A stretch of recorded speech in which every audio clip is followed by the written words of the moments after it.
Skratka, nadaljujemo potem z naslednjim referatom, ki ga bo predstavil dr. Aleksander Panjek, redni profesor na Fakulteti za humanistične študije Univerze na Primorskem, ki se ukvarja predvsem z novoveško in sodobno zgodovino slovensko-italijanskega obmejnega prostora. Prosim. Dober dan vsem. Kot vidite, v bistvu ne hote, ampak morda ni naključje, se moj naslov Leopardov vzorec navezuje na citat iz Gatoparda, ki smo ga slišali v prejšnji diskusiji, čeprav je tu pomen malce različen. Jaz se bom skušal biti čim hitrejši. Namesto Leoparda sem pa izbral našega risa, ker se mi je zdelo bolj primerno. V tej svoji predstavitvi predstavitev je razdeljena v bistvu na dva dela. V prvem delu bom skušal iti skozi glavni subjekt, oblike in namene rabe gozdov v predindustrijski dobi. Obravnaval bom zlasti primorski prostor, torej Posočje in pa Kras, ločeno kmetijske, industrijske prakse in pa trgovina, in potem nekaj misli oziroma interpretacije o tem Leopardovem vzorcu.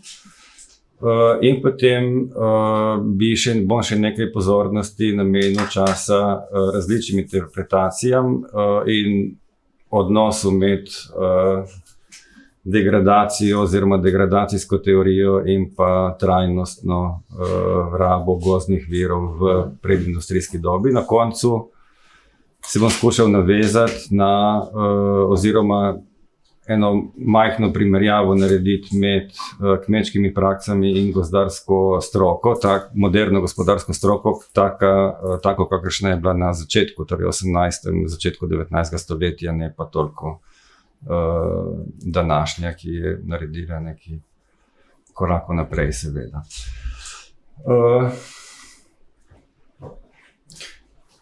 Tako, to sem v bistvu že vse povedal.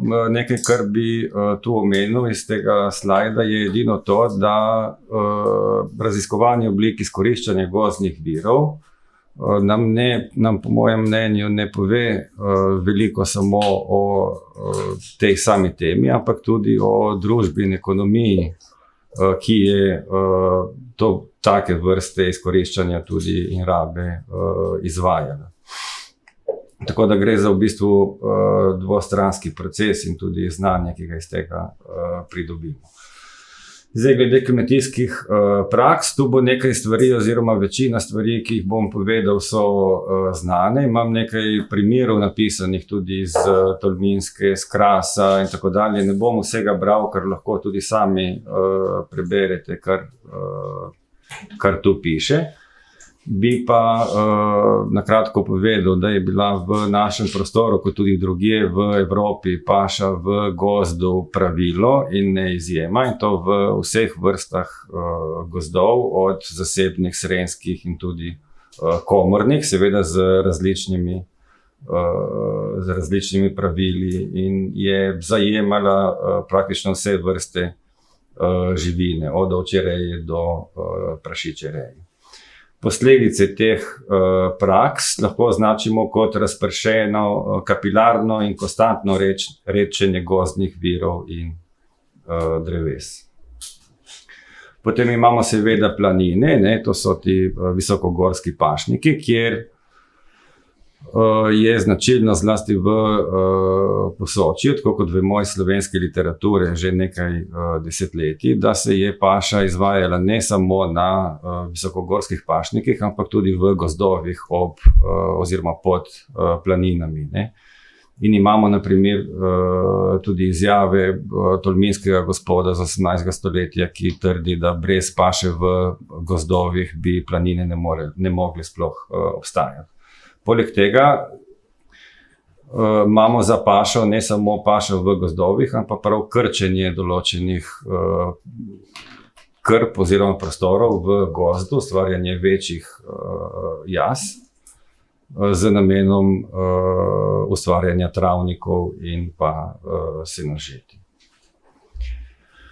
Tu imamo nekaj primerov, ne, to znano, mislim, Britoškov primer tega požigalniškega cikla, ki je tudi bil prej omenjen.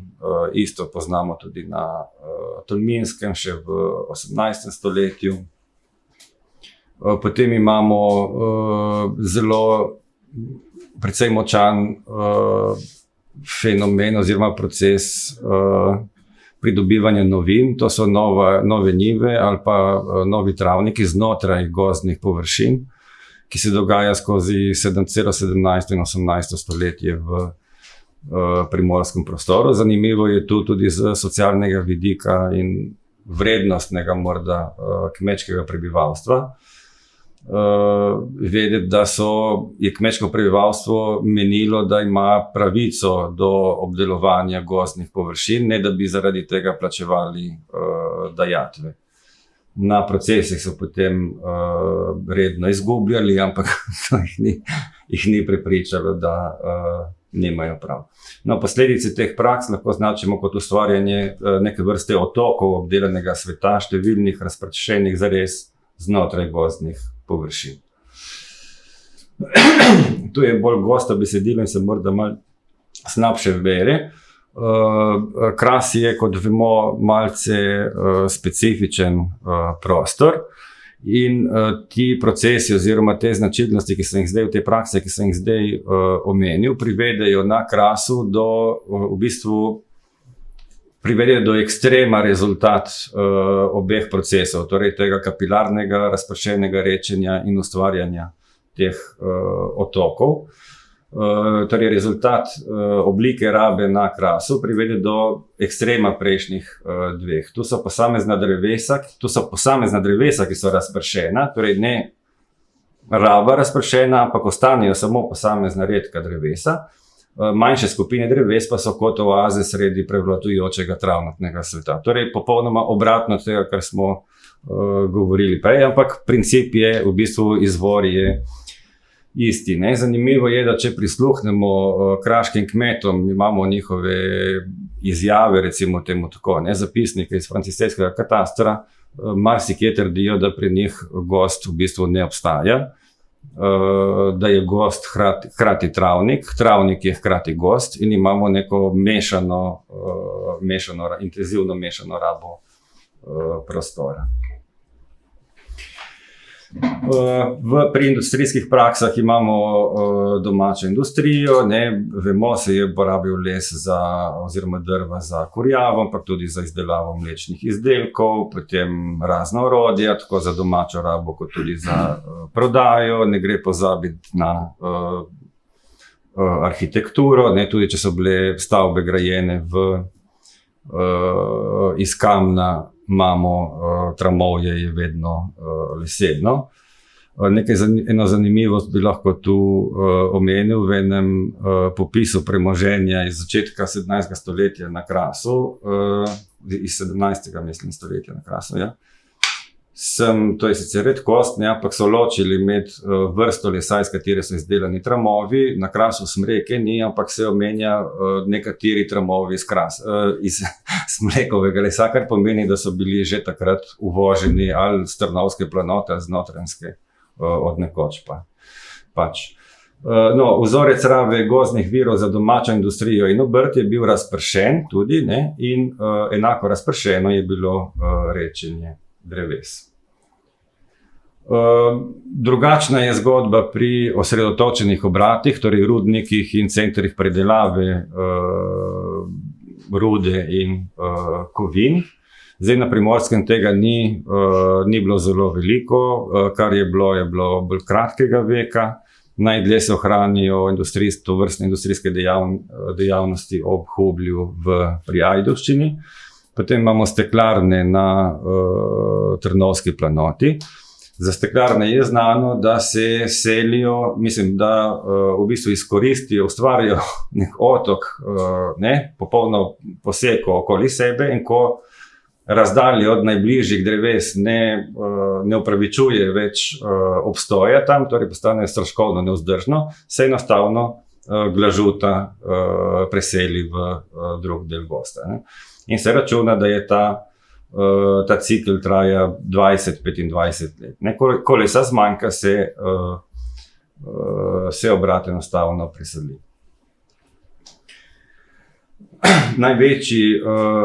Največji tako osredotočen industrijsko središče je bil v tem prostoru, kot je znano, idrijski rudnik, ki je bil zelo močan porabnik lesa, tako za infrastrukturo, ne, torej za delovanje, za ohranjanje rudnika v delovanju, za opremo, torej stroje, ne, črpalke in podobno.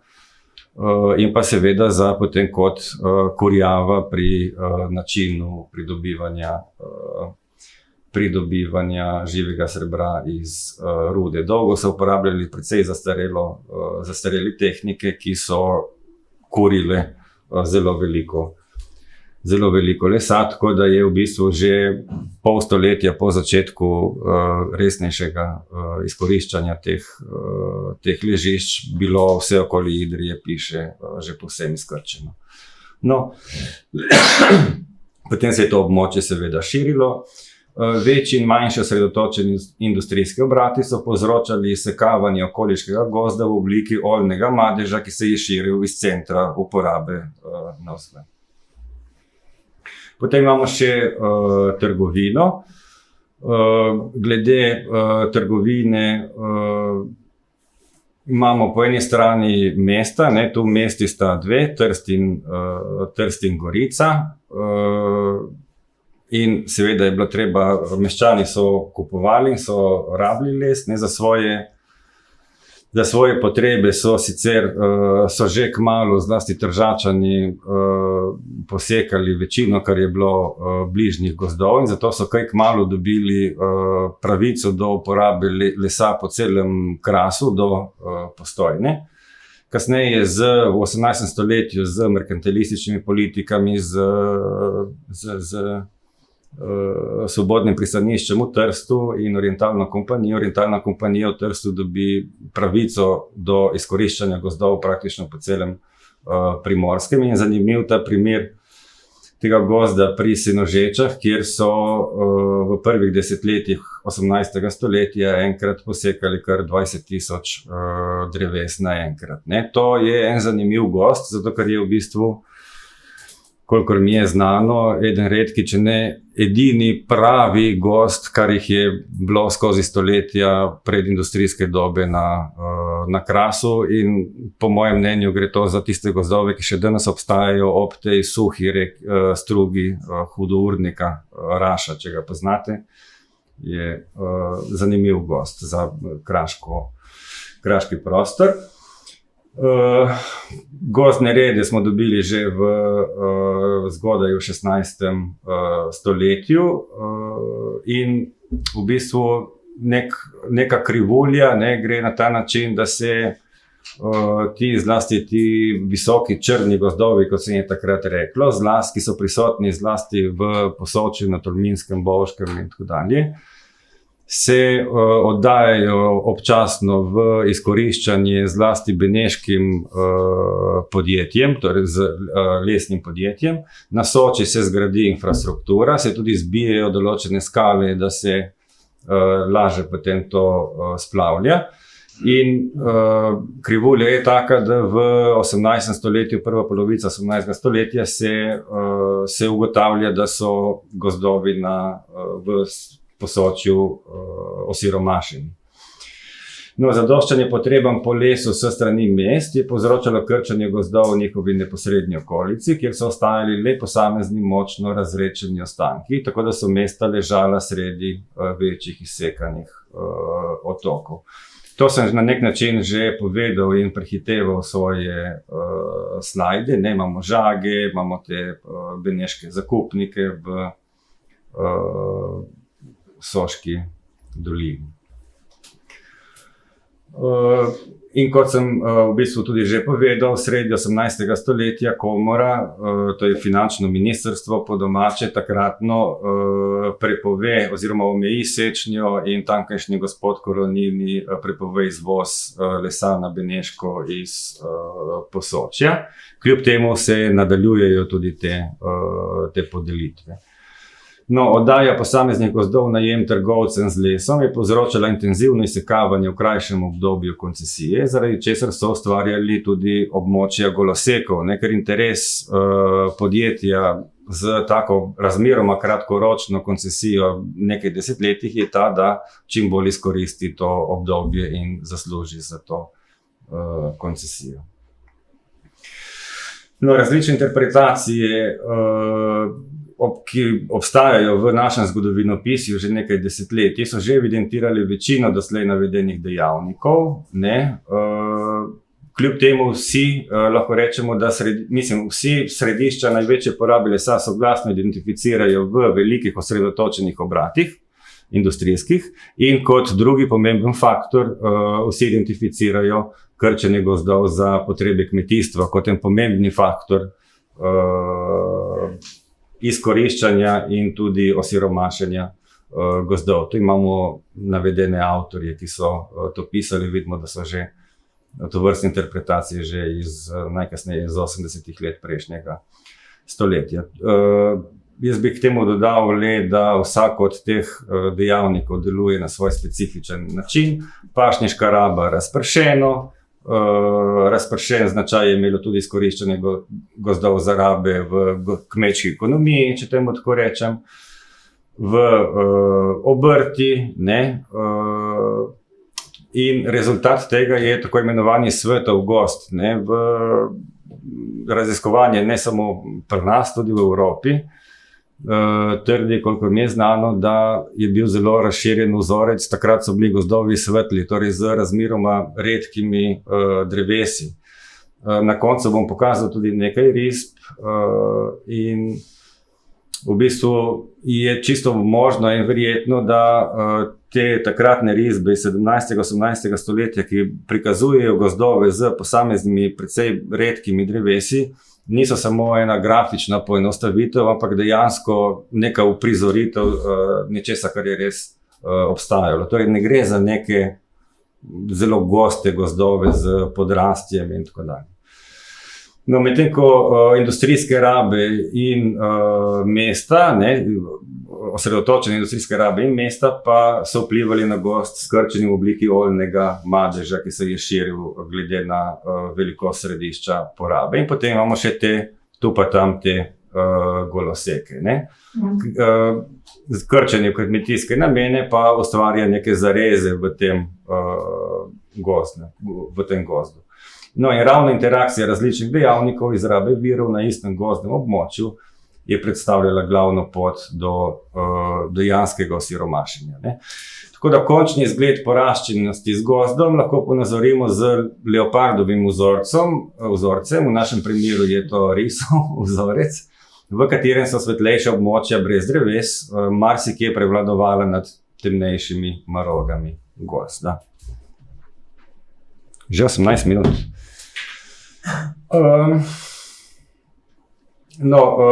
Glede interpretacije pri nas bi rekel, da še prevladuje interpretacija, da gre v glavnem za torej ta degradacija, ne, tudi kolega Piusi je na podlagi enega poročila o primorskih gozdovih pisal, da uporaba lesa skoraj povsod poteka mimo kriterijev gospodarjenja z gozdovi, ne glede na to, ali gre za komorne ali zasebne. Uporablja se zelo primitiven način izbora dreves za sečnjo, za obnovo gozda se nikakor ne skrbi. To je mnenje zgodovinarja o praksah z začetka 18.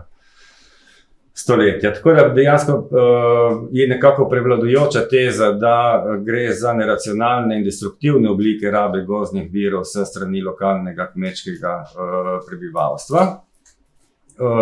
In da tu je, no, to bom moral malo preskočiti. In ta ideja, ta predpostavka, da se je pred modernim gozdarstvom gozdove izkoriščalo prekomerno in z precej neznanja, je precej zakoreninjena.